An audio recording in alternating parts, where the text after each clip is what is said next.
showed up, and it's a bad reason that you're here, obviously. It is. Yeah. Something that stuck in our heads, like, why these responses? And as you're listening to all this, how suspicious are you becoming? Very suspicious at that point.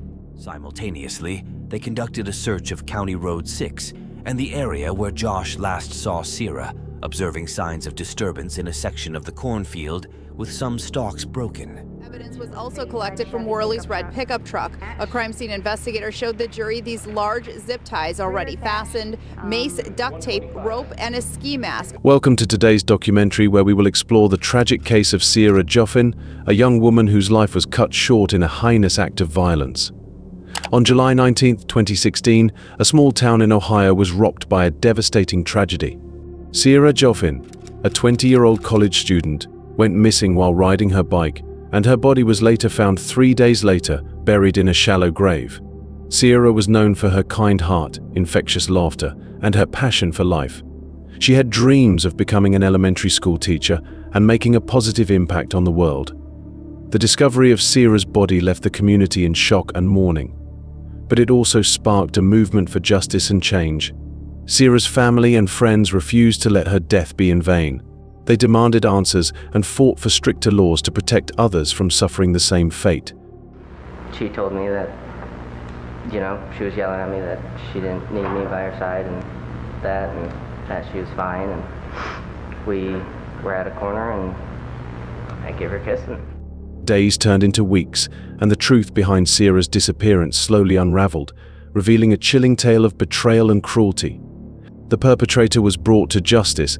Being sentenced, that speech lasting 45 minutes. Worley faced the family proclaiming his innocence and seemed to have an excuse for all of the evidence stacked. But the scars left by this tragedy remain etched in the hearts of all who knew and loved Sierah. Join us as we explore the intricacies of this case and honor the memory of Sierah Joughin in this documentary. Early life. Joughin, who went by CE, was born on February 11, 1996, in the small Ohio town of Sylvania.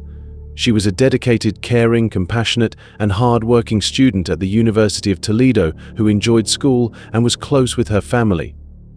She was hoping to study abroad this fall. Murder investigation and arrest.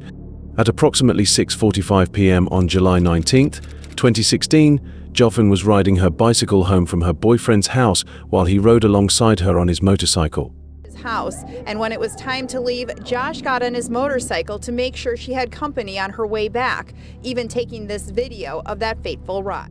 They parted ways near County Road 6 near Metamora, Ohio in Fulton County, as he turned around to return home, while she continued. When she did not arrive home that evening, and her boyfriend told her family that he couldn't reach her by cell phone, they contacted authorities. Later that evening, Joughin's bicycle was discovered several rows into a cornfield near where she was last seen.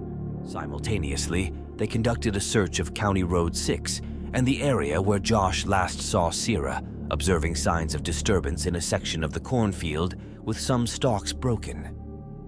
As the police conducted further investigation, they located Sierah's bicycle several rows into the cornfield with blood evident on the handlebars. And the county sheriff noted signs of a struggle, along with motorcycle tracks through the corn. With the assistance of the FBI, authorities made efforts to track Joughin using her Fitbit activity tracker and smartphone, the latter of which returned a signal several miles from where her bicycle was located, but this did not produce any new leads.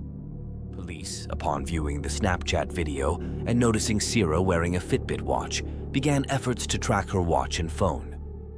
Rewards ranging from $25,000 to $100,000 were offered for any information leading to her safe recovery. Several items that did not belong to Joughin were discovered near her bicycle, including a pair of men's sunglasses which tested positive for male DNA, a screwdriver, and a box of automotive fuses.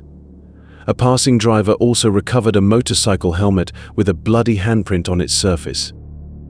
Based on the evidence, investigators believed someone riding a motorcycle was involved. They say they had to look at Joughin's boyfriend as a potential suspect, since he rode a motorcycle and was the last person to see her alive, according to retired Cleveland FBI agent Vicki Anderson Gregg, who worked on the case. Kolosinski cooperated with authorities. He drew a map for them of Joughin's route showing where the couple departed and consented to searches of his residence, motorcycle, and truck, according to investigators. Joughin's family said Kolosinski took good care of Joughin, and they never had any suspicion he was involved with her disappearance. We weren't able to find anything that put us in the direction that Josh had any involvement, investigator Mark Evans said. Having cleared her boyfriend, investigators then turned to the likelihood that a stranger may have abducted Joughin on her ride home, possibly in a crime of opportunity. A break in the case came while investigators were knocking on nearby residents' doors. Matt Smithmeyer with the Fulton County Sheriff's Office said there were several stops he wanted to make, one being the home of James Worley, a man who lived on County Road 6, the same road that Joughin lived on. Investigators showed up on just a hunch, but to their surprise, they said Worley began acting suspiciously and even made self-incriminating statements, placing himself at the scene of Joughin's suspected abduction. Something that stuck in our heads, like, why these responses? And as you're listening to all this, how suspicious are you becoming? Very suspicious at that point. Worley makes a statement about how he was riding his motorcycle, and his bike is having issues. It sputters out. He goes into a cornfield, and he mentions that he lost his helmet, his fuses, his screwdriver, and his sunglasses, Cleveland FBI agent Devon Lossick said. A further look led investigators to begin collecting several pieces of evidence, a pair of sunglasses and a sock with blood stains, all belonging to Sierah, along with items that weren't Sierra's, like a bloody motorcycle helmet and men's sunglasses. Another witness in the area described seeing a passenger van driving at a high speed through the area and provided a license plate number to the authorities. The license plate was soon discovered to be registered to Worley, who had been convicted and sentenced in 1990 for assaulting and attempting to kidnap another woman, whom he knocked off her bicycle. Based on this information, investigators obtained a search warrant for Worley's property. Upon searching a barn on Worley's property, authorities discovered a green chest, where they found several pairs of women's underwear, on one of which blood was found, restraints, and a carpet lined freezer stained with blood, as well as zip tie restraints and a ski mask in his truck.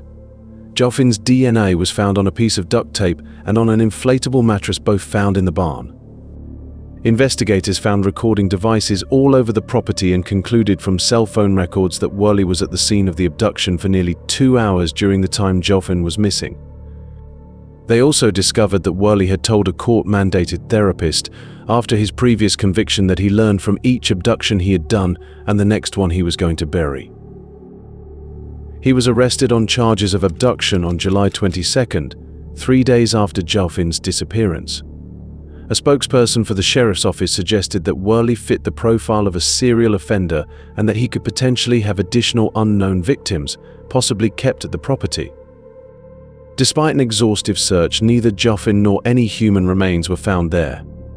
On the same day Worley was arrested, at around 6 p.m., Joughin's remains were discovered in a shallow grave in a field along County Road 7 in Delta, Ohio, a few miles southwest of Worley's property.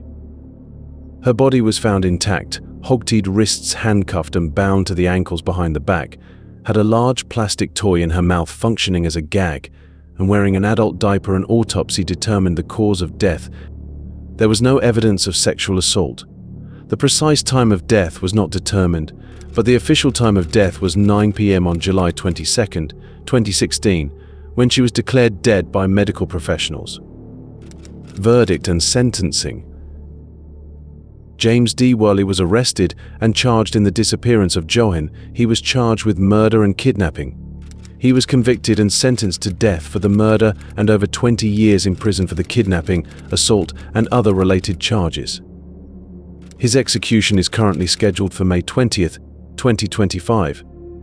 Aftermath. The funeral for Joughin was held on July 28, 2016, at Christ the Word Church in Sylvania, Ohio, and her remains were interred in Amboy Township Cemetery near Metamora, Ohio. Sierah's story is a tragic reminder that violence can happen to anyone at any time. In 1990, Worley was charged with the abduction of a 26-year-old female who was riding her bicycle in western Lucas County. He was found guilty and served a few years in prison for the crime. With context to that case, this case wouldn't have ended in this way. Had Worley been imprisoned in the prison for lifetime in the first attempt of abduction, Sierah would have still been alive. It serves as a reminder of how the state's justice system could fail her daughter by allowing a man convicted of abducting a woman to do it again. Sierah's murder prompted the creation of the Ohio Senate Bill 231. It provides for a searchable database of felons living in the state who are convicted of specific violent offenses. The statute was signed into law in December 2018. But through this darkness, her family and friends have chosen to spread light and positively honor her memory.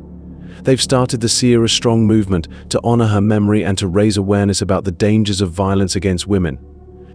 They organized self-defense classes and fundraisers and created a scholarship in Sierah's name. Sierah may be gone, but her legacy will live on through Sierah Strong and will continue to fight for justice for her and all victims of violence. Ladies and gentlemen, let's honor her memory by continuing to fight for justice and creating a safer world for everyone. Rest in peace, Sierah.